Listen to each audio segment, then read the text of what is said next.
Hello, welcome everyone to I'm Alive, a bilingual global summit that is a ceremony to liberate your essence so we can all together celebrate our life in these critical times, our sexuality, every breath, and every heartbeat. And my name is Mar Guerrero. I'm the founder of Alma Chemi, and I'm creating this summit with my sister Amalai that is also she's also doing breath work.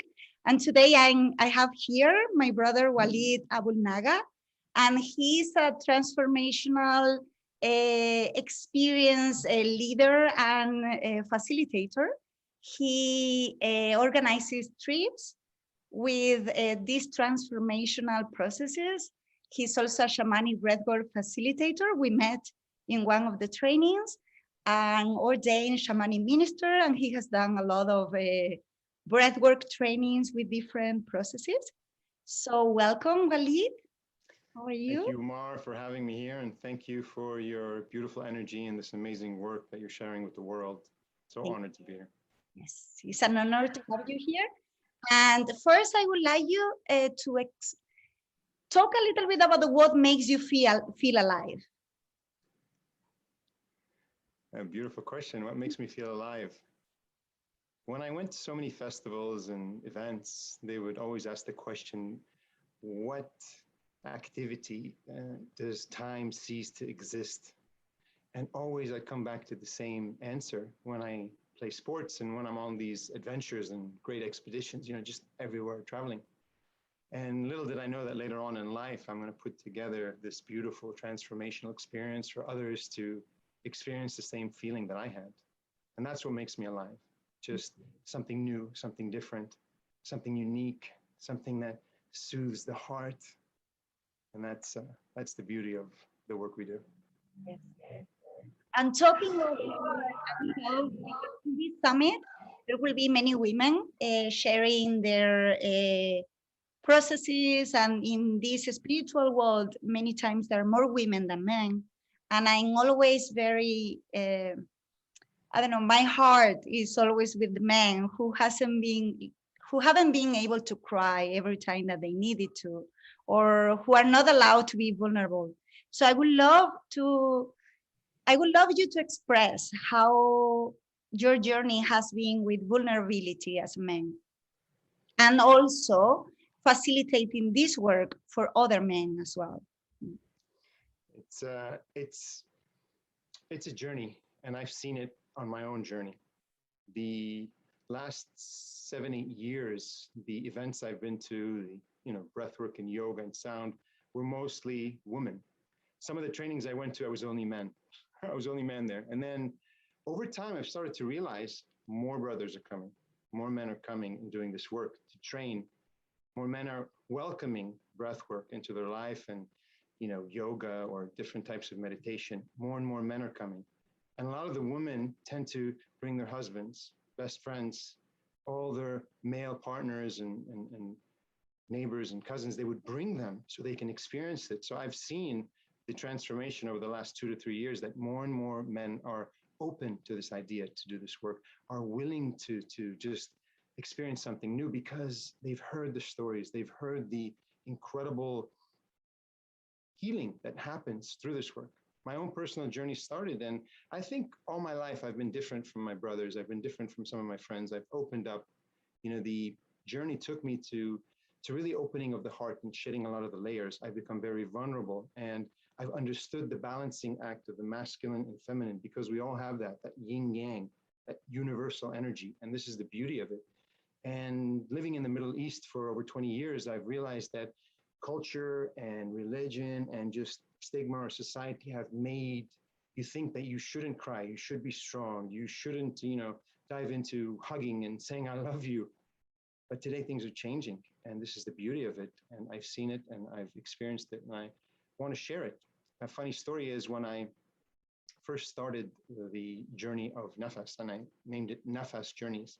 Nafas in Arabic means breath, and it comes from the word nafs, which is spirit.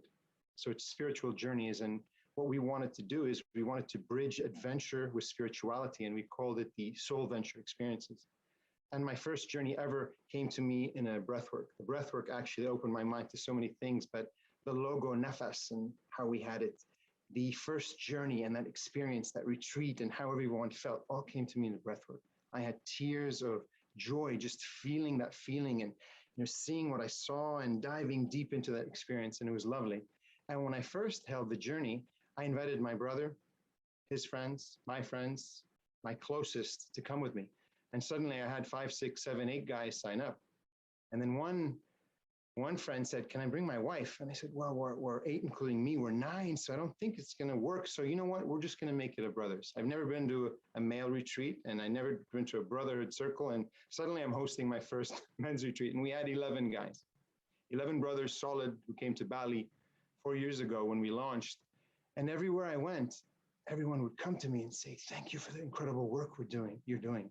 We need more people like you to bring the brothers in. I said, I didn't really mean it to be like this. It just happened. But I understood the power of brotherhood and men. And then, eventually I joined a lot of other men's circles and it has been crazy. But our retreats are open to men, to women, to everybody who's welcome to come on board.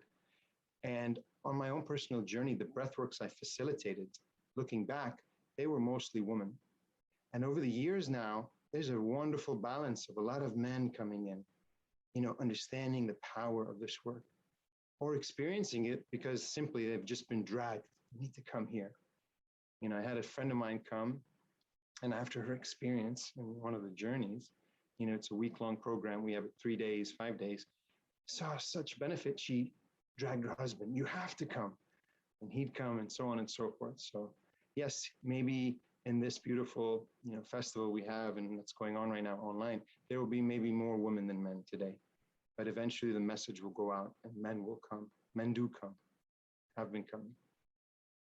Yes, I love that. And how we can also invite them, like our brothers, our husbands, our sons, and then, yeah, and be with them as well, right? Because it's something that I have always talked about it. Like as women, normally, if I had a heartbreak, I can talk to my friends since I was little. And I was raised that way, like most of the women in the world.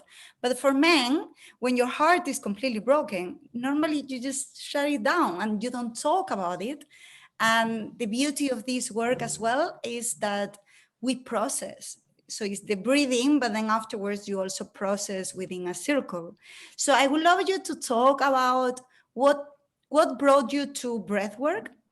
And you did study different ways. We met through shamanic breathwork, but how have you combined these different techniques into whatever you are offering that is so beautiful? And also like what brought you there? Like, how was your journey? Yeah. I'm very happy that we crossed paths and everyone has their story and where they started. My own journey started as a result of stress, as a result of pain that came upon me from the entrepreneurial world. All my life I was a sport athlete and there was a lot of ego and competition. So it was always, I must win, I must be the best. And that's been my whole life, competing and scholarships. And I've understood that I needed to let go of the ego. But what led me down this path was my business. I set up several businesses with my partners. I launched many different companies and we were very successful and we grew, had 100 staff over the first year, and across the few years, we ended up growing it to over 1,000. And I operated in 14 different countries across the Middle East and North Africa.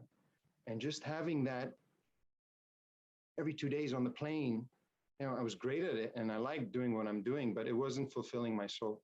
And it was just growing the bank account. And with all these employees and operations and all this work that I had to do, it took its toll on me. And I always say, had I known then what I know now, I would have handled so many situations differently. But I let it get to me. I let the stress of the clients, the suppliers, my partners get to me. I let cash flow at the end of the month, paying thousands of employees, get to me. And I couldn't handle it. And I would have all these pain and issues in my head. I would have pain in my teeth. And I'd wake up my good friend, my dentist, at 3 a.m. and I'd say, please help me. Just take out all my teeth out, take them out. And he said, Walid, your teeth are fine, but the painkiller stopped working. So, he had to give me a shot and calm me down, and I'd have to find a solution. And after several MRIs on my brain and the scans, they realized that I had something called the trigeminal neuralgia, which is the chronic pain affecting the trigeminal nerve. And this pain was, resulting from stress, resulting from many different things. And it allowed me not to sleep. It allowed me to just say, hey, we're going to have to work on this. And my wake-up call came when I was at the top neurosurgeon in Dubai at the American hospital. And when he mentioned that I'd have to open my brain and freeze some nerves, it was like a shock. I wasn't even 40 then. And I said, this should happen to me later in life, when I'm older. And then I realized this should never happen to me. And then I decided, for my family's sake, for my own sanity, for my daughter then, my first daughter, I have 3 daughters now, that I needed to find a solution. And that's when the quest began of self-healing. I started to get into meditation. I started to do some breath work and yoga, but not this powerful breath work that we facilitate. My journey led me to the northern part of Peru in Iquitos, doing plant medicine, trying, San Pedro and ayahuasca, and trying all these wonderful healing modalities and opening up my mind and my heart. And then the journey led me a few months later to breathwork, when I had one of the most powerful experiences, understanding that we can get there using chemicals, plant medicine, but we can also get there using the breath. And when I had that beautiful opening with the breath, I just realized this is what I wanted to do. People ask me, how did you heal without operating? And I always tend to say, I don't know what cured me, but what I did was this. I did all the juice fasts, silent retreats. I did all the coffee enemas. I did all the healing inside, both physically and for the soul and the spirit. And when I did all that, I found Zen. I found beauty and peace. And that led me to breathwork and to deciding I wanted to study the breathwork. I wanted to study all the different modalities out there and understand the power and the healing. How does this happen? How can we connect? I first decided to go down the route and study holotropic breathwork with Stanislav Grof, because it was one of the most famous, most powerful. And studying the different modules, I understood that this was very, very powerful. Maybe it didn't resonate as much to me as the shamanic breathwork, studying also with Wim Hof and Dan Brule and beautiful teachers. One wonderful teacher taught me one key thing, and he said that with all these modalities out there, they all lead to the same outcome, that connection with source. So some people can do CrossFit while others do yoga. Some people can do weightlifting while others runs marathon. Find the breathwork technique that works with you, or maybe try them all, and whichever one resonates, go with it. I tend to tell my friends back home in Egypt when I go, my high school buddies, if you told me back then that there's spirit animals in the spirit world, I would have laughed. That I have been places and seen things that are as real as you can imagine them to be. And you know this. And this is what I share today. I share the shamanic breathwork, studying with Linda Starr-Wolf and studying with the Venus Rising Association and learning the power of the spirit world that we invite and we invoke, believing and connecting. And what I tend to share during the breathworks I facilitate online or live in the retreats is that you have to open up your heart and open up your mind. And the breath is a journey, like working out, like a muscle.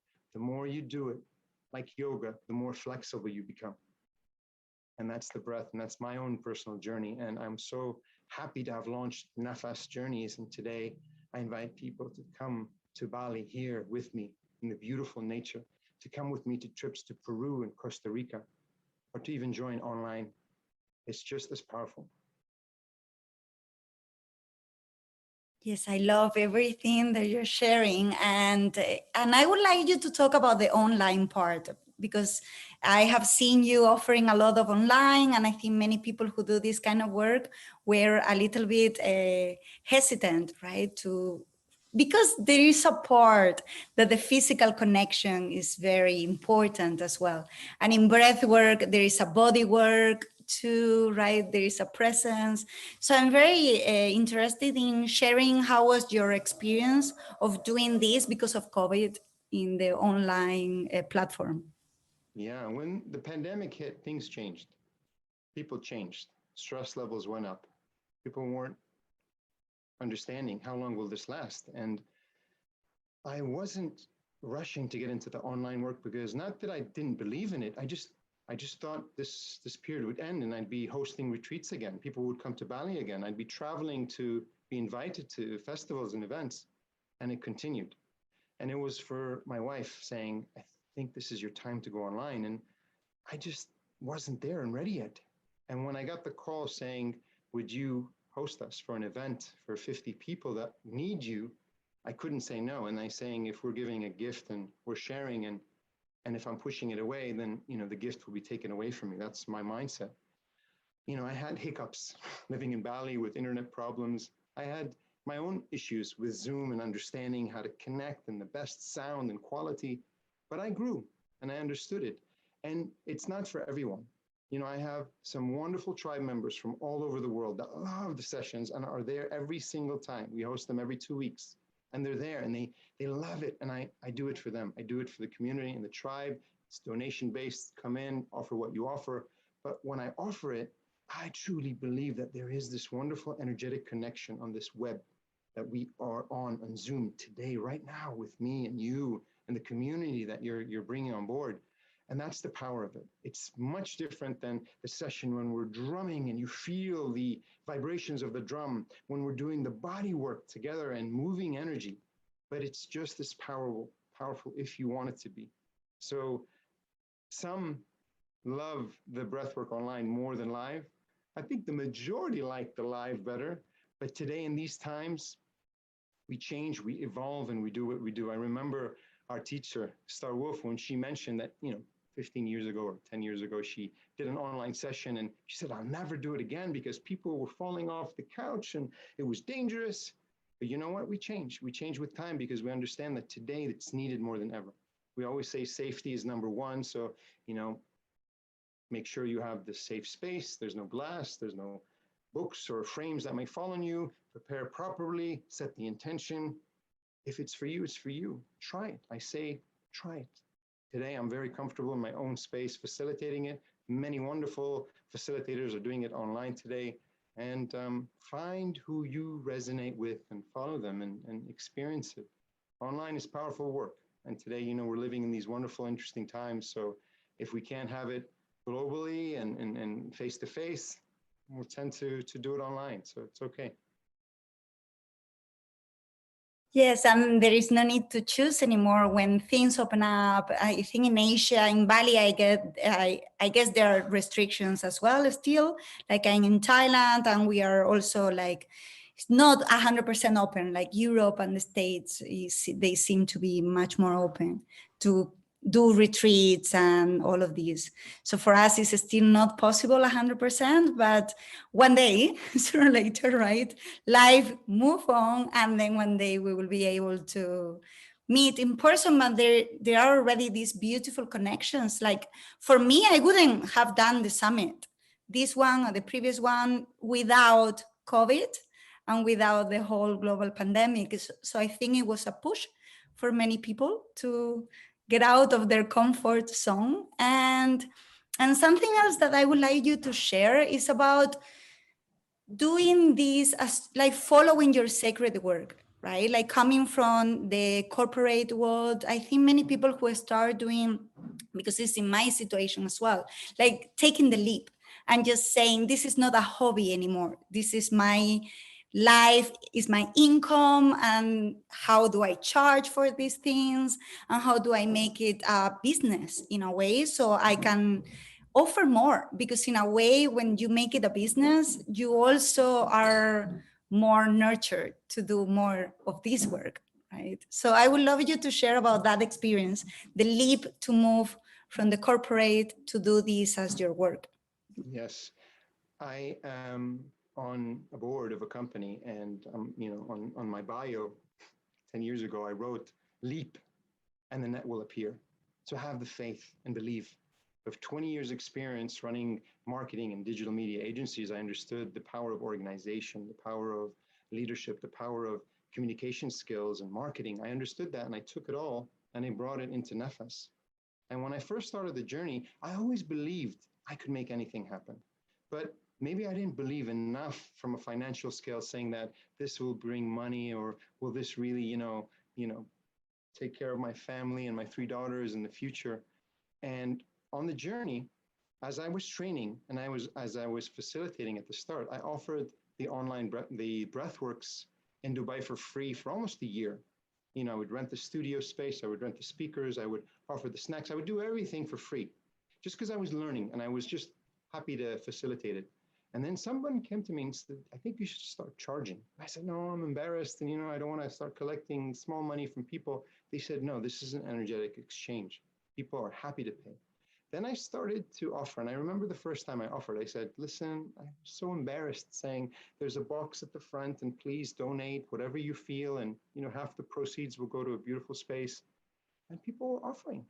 Then I started becoming more and more comfortable in my space and what I thought was the right amount, because I'm offering an experience.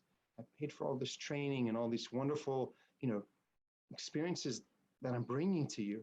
And I'm bringing this sacred and safe space and offering all these beautiful, beautiful gifts. So this is the cost. I'm comfortable with it, whether it's online, whether it's live, and they pay. It came the same thing when it's retreats. I know people that charge $2,000 for a retreat and people that charge $20,000.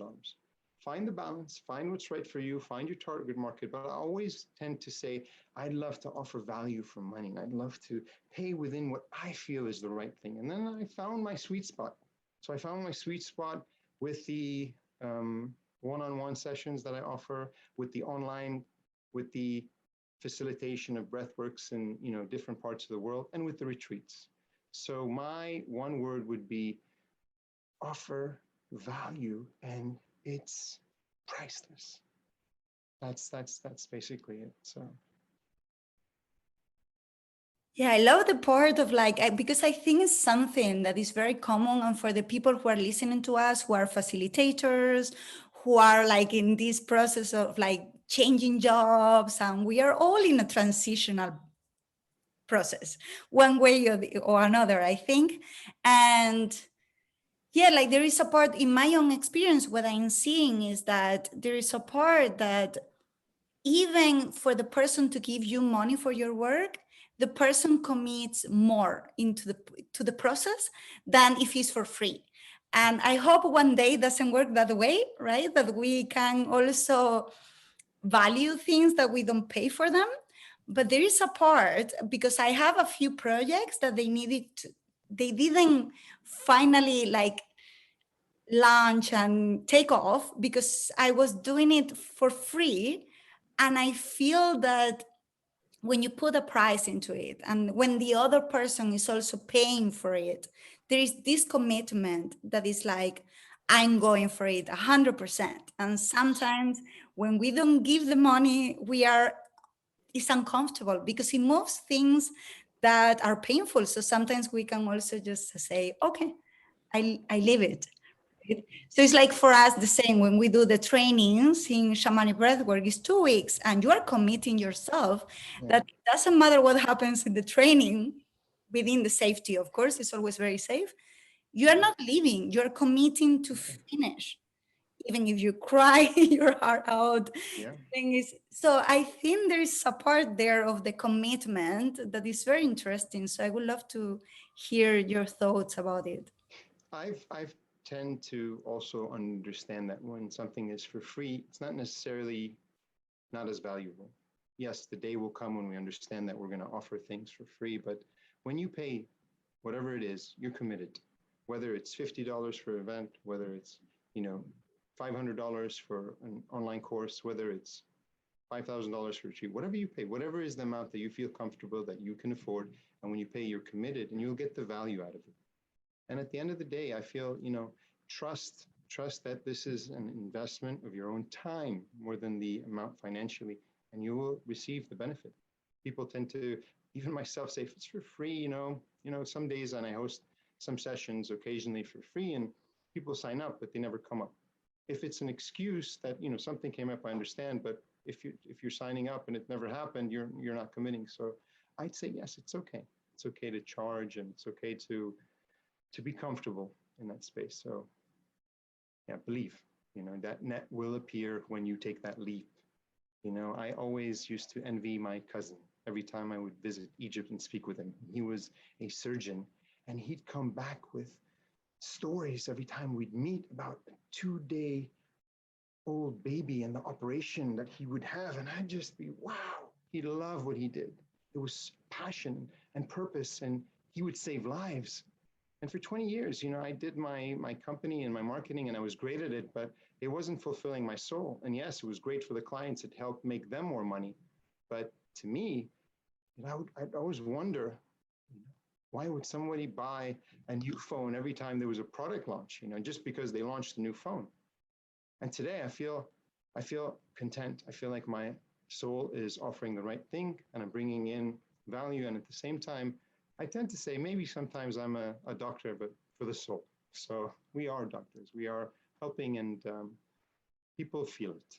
And when they feel it, they tend to go back to their families, their own work, their own lives, improved, giving in more love. And it's not necessarily that you have to leave your job. You can go back to your own job with a different outlook. Give it from the heart. And that's what I feel. And not everyone needs to quit their job.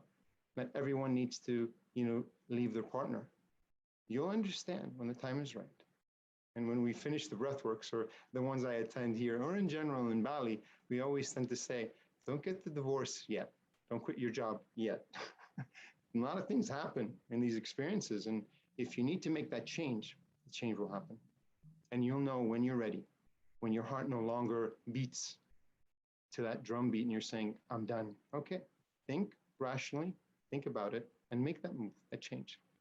Life is beautiful. It's a journey. Enjoy it. And we should be happy. And even during these times of instability and stress outside, raise your vibration high. Surround yourself with amazing people. Yeah, so here Yes, we are. I Together. love that. Yeah, no, I love that because it's true. Like sometimes before recording, we were talking that the last time we saw each other like in person, it was like before COVID, Yeah. right? In Mexico, in a training in Teotihuacan, that it was powerful and beautiful. And I was already saying, I'm ready to move back to Spain, right? Yeah. For instance, and it hasn't still happened. But what I'm seeing is that there were pieces that I still needed in order to really put all the puzzle together. So sometimes things don't happen as soon that, and I think that is something that is very normal with breath work. You get a vision, and sometimes it's a vision for 20 years. Mm. So it doesn't mean that whatever you are getting has to happen tomorrow.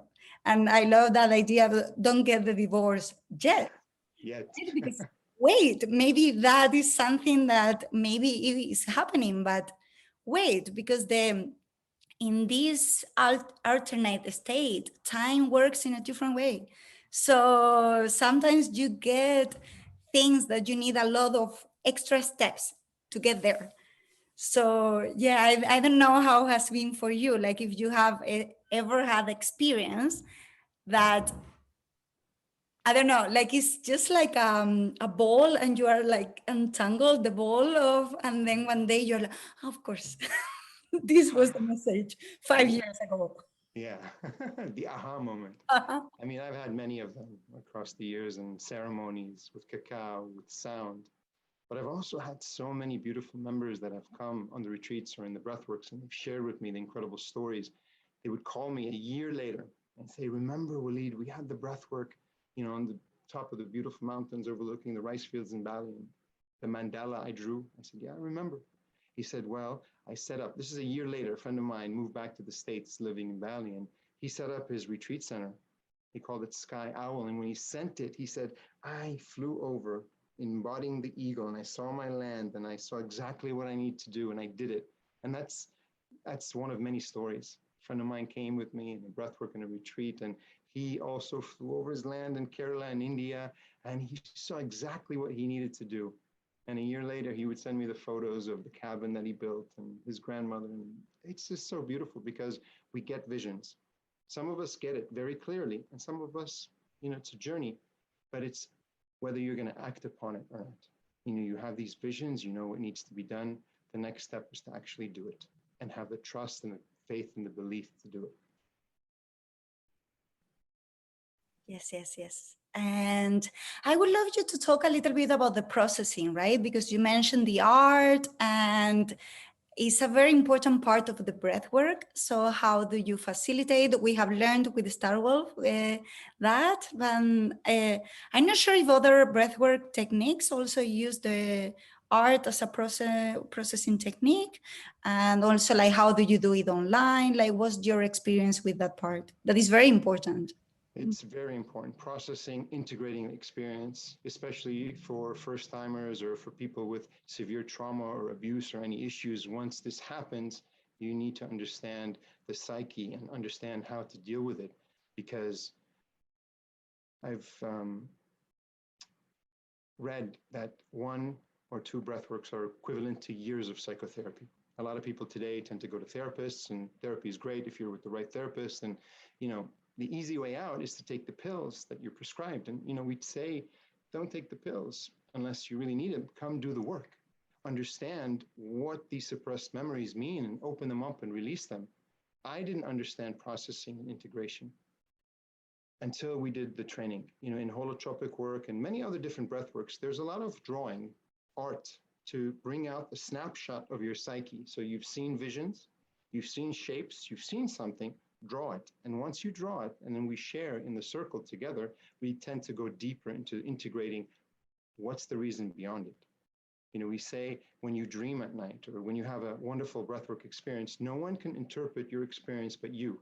But we can tend to open up a little bit about maybe this signifies this or this symbolizes that. And we open up. Some of the breathworks I've had were wonderful and powerful, and they were great, but not until the integration that I broke down and I understood why did I see this and what did it mean? And, that's when you say the pieces of the puzzle start to connect. So when I host the breathworks online personally, when it's a larger tribe, we end up with a process and an integration at the end. I always say we don't end the call until the last person shares, and you're welcome to end whenever you want to end. And we share, and we have a confidential space, and we open up, and we tend to just trying to, even opening the throat chakra and expressing whatever feeling you felt. That's beautiful. It goes deeper when it's private groups online, and we tend to tell them to bring their mandalas, and we spend time in private groups to draw, and then each person spends as much time as they need, to integrate. The same goes with the breathworks. If it's a workshop with 40, 50 people and they're coming in, maybe it's a process and an integration that's more with less time. When it's the private groups, when you have intimate circles, that's when you really go deep and the questions are answered and the release happens. It's very powerful, the integration. I've seen it in all the different training modalities that I've been through. It's, to me, even more beneficial than the breathwork itself, because that's when the circle is complete, or as we say, the spiral, because it's never ending. It just goes on and on. So the process and integrating and what to do once you've had this wonderful experience. People have to understand that the breath is a journey. And they know this over time when they breathe and breathe.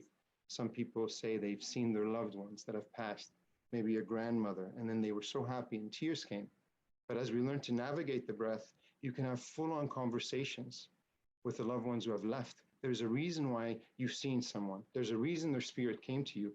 Maybe you can connect. A spirit animal may come. Maybe an eye only, or maybe as you dive deeper and color the eye, what was the color of the eye? Which animal? You can embody them. You can fly with them, swim with them. You can understand that if you've seen a certain animal, you're vibrating with them, you're aligning with them, and there's a reason they came that could resonate in this moment in life with you. And it could come with some deep, powerful meanings. So as we've learned together, the process and integration is important. We tend to say, meditate, share with the facilitator, and even in your own space afterwards, as you're breathing and journaling, you can connect deeper with the experience. Yes, yes. And it helps a lot for the people who are lost in like, why are they here? Like if there is this going back to your purpose in life and your sacred work, everyone has a reason why we're all here, right? And just being us is enough, right? Like our presence, but fully us. So the system sometimes is like is draining us in a way. So it's like, how do we reclaim all that vitality? And I think breathwork is perfect for that. That is the theme of this summit. Like, I am alive.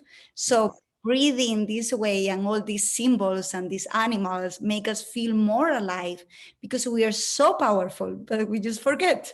So I think it reminds us, right? Like everything that is just there for us at any time.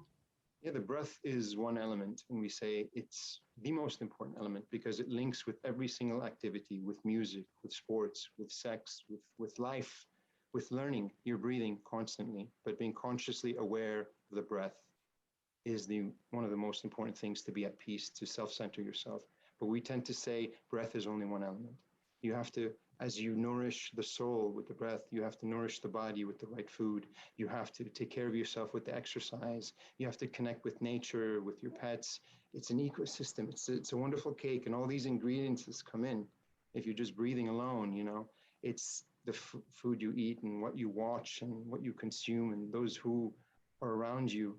So lift your spirits up and just look at it from a bird's eye view. It's a wonderful, wonderful, beautiful circle of just so many lovable modalities that you can do. And for that, I think this is a perfect moment to share the experience. So Walid is going to take us into like a taste of the work that he offers. And then when we finish, we will also talk about like how, if someone wants to go deeper into this experience, how they can be in touch with Walid. And as you can all feel, like he does everything from the heart, like it's just possible to feel it. I can touch it even here. No. So yeah, he's going to share an experience now, so then everyone can have this little taste. And talking about the psyche and what you were sharing before is something that you can. I love that the Star Wolf, our teacher, and she's also part of the summit, she always says that the psyche knows how deep you can and how solid is the container. So in a few minutes, you go this deep, right? When you have a private session, you go deeper. When you go to a training like we have been, you go deeper because your psyche knows you have 2 weeks, right? Only for that. So I really encourage people like to try, but then if you feel called to this work, the deeper you allow yourself to go, the deeper the experience will be as well, right? Yeah.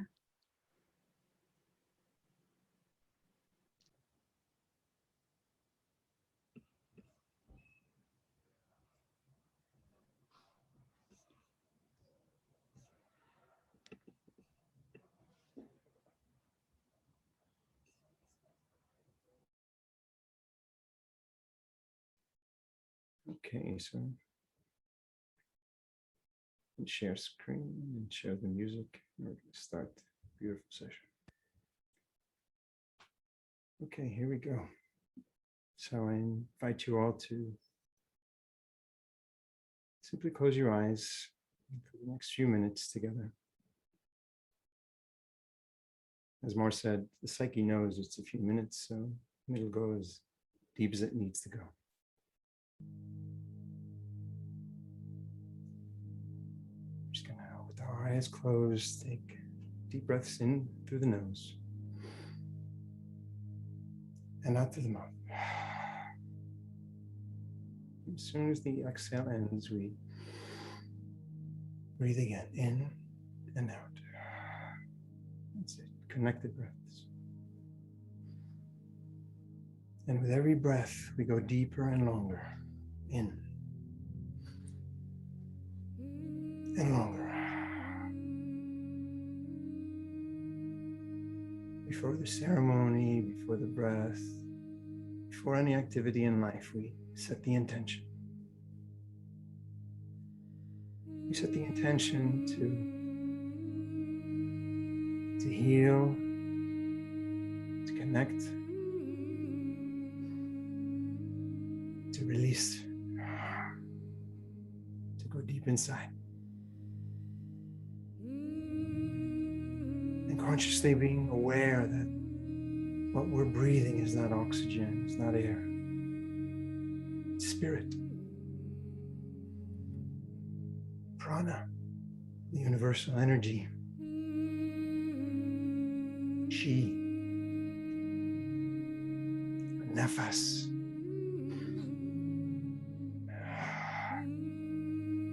Start to deepen and extend the inhale, slower and longer. And the exhale.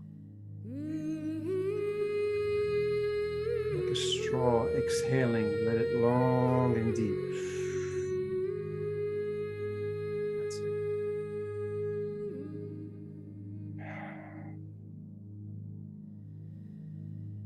We're living in such interesting times right now. And just remembering that you can breathe in this light, this abundance, positivity. That's it. Beautiful breaths. Take a moment now to think of someone you love.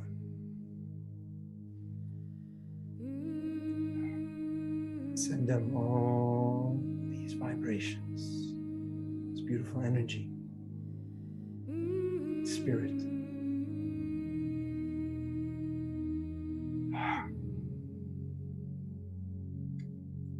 The next breath in,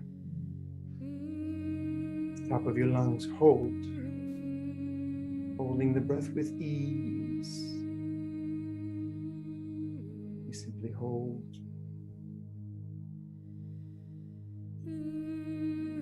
Start to feel the beat of your heart beating louder, connecting with it.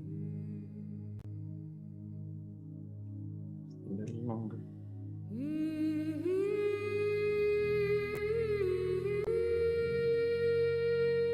And release.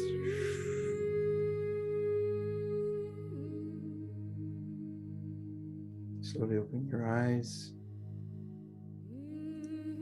Just understanding that in any moment, you have the power in the breath.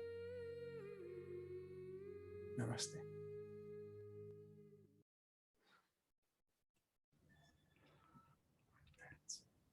So nice. Thank you so much. I feel so peaceful now. And the voice, perfect. Yeah. I am, and I have to say, I cannot get into the song with everybody's voice, and that's a very interesting part. Like sometimes it gets me out, and with you, it was easy.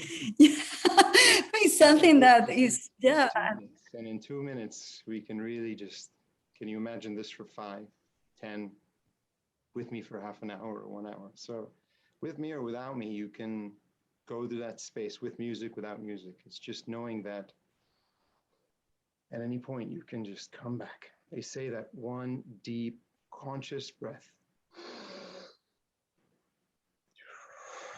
can put you into that meditative state that you need to be in. So before you send that email, that WhatsApp, before you reply or respond to your partner or children, at any point, just come back to the breath.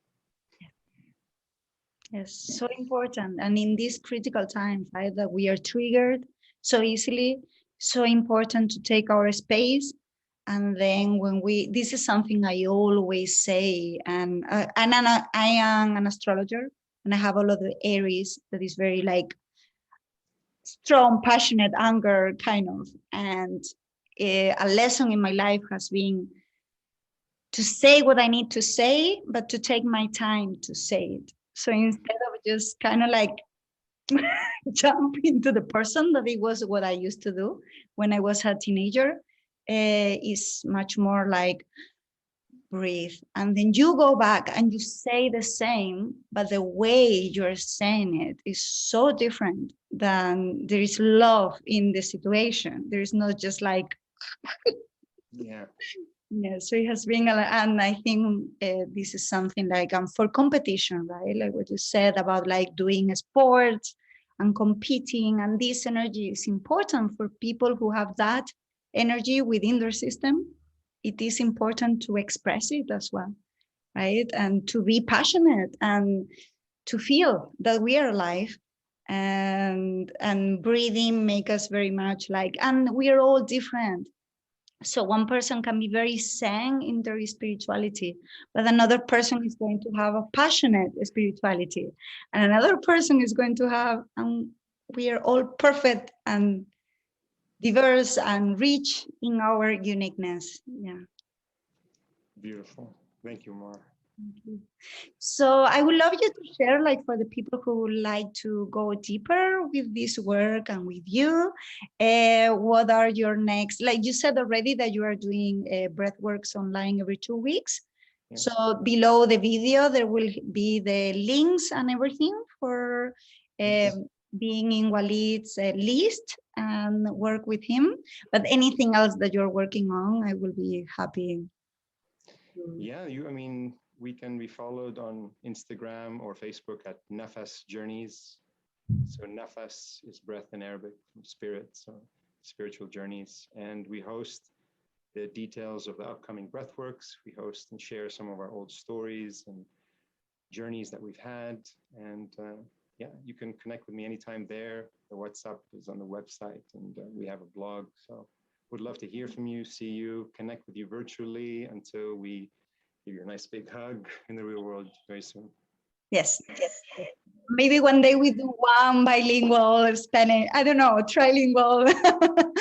I think different, it will be nice to have a session in different languages. So then people from different, because it's one of the things that I love the most about organizing and hosting these events is we are a tribe, right? Like you are from Egypt, but you live in Bali. I'm from Spain, but I live in Thailand. And we are connecting in this magical web, and we're healing the world basically together. And the work is by healing ourselves, then we do the outside also healing. And we are one family, one tribe, and it's something. So I would love to do this breath work one day in different languages and bring all these communities together, that it doesn't matter if sometimes you are not understanding what the words are saying, you can hear the energy of what those words, right? So yeah, something that I just leave there. And are you planning to organize any retreat or anything anytime soon? Or yeah, I'm actually hosting next month 3 retreats in Egypt, in beautiful energetic locations, one next to the pyramid, one next to the Red Sea. So those are retreats held in Egypt. We're going to Costa Rica in February. And then the Peru dates and Bali dates are kind of still unopened yet. We don't know. We're waiting kind of for a few things to open up and quarantine to be lifted. But it'll be all on our website and Instagram and social media. perfect. Yeah. So anything else that you would like to share to end our beautiful conversation? No, I just like to remind everybody to be conscious of your breath and remember, life is beautiful. It's a wonderful journey. So enjoy. Happy to connect with you here energetically until we meet face to face. Thank you again, Mar, for all the wonderful, wonderful work you're doing. Thank you. Thank you. Big kiss. Goodbye.